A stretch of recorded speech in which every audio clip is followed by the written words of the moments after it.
اللہ تمہاری اولاد کے بارے میں تم کو ارشاد فرماتا ہے کہ ایک لڑکے کا حصہ 2 لڑکیوں کے حصے کے برابر ہے،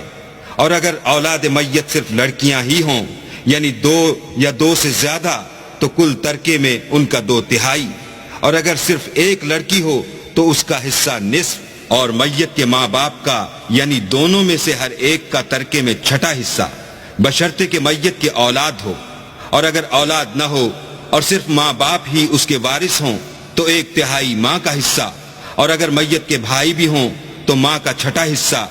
اور یہ تقسیم ترکہ میت کی وصیت کی تعمیل کے بعد جو اس نے کی ہو یا قرض کے ادا ہونے کے بعد جو اس کے ذمے ہو عمل میں آئے گی۔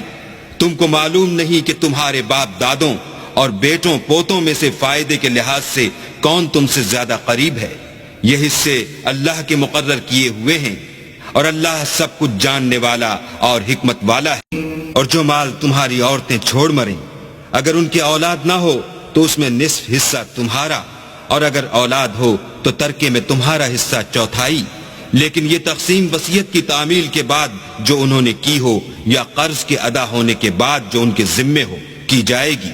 اور جو مال تم مرد چھوڑ مرو، اگر تمہارے اولاد نہ ہو تو تمہاری عورتوں کا اس میں 1/4 حصہ، اور اگر اولاد ہو تو ان کا 8واں حصہ۔ یہ حصے تمہاری وصیت کی تعمیل کے بعد جو تم نے کی ہو اور ادائے قرض کے بعد تقسیم کیے جائیں گے۔ اور اگر ایسے مرد یا عورت کی میراث ہو جس کے نہ باپ ہو نہ بیٹا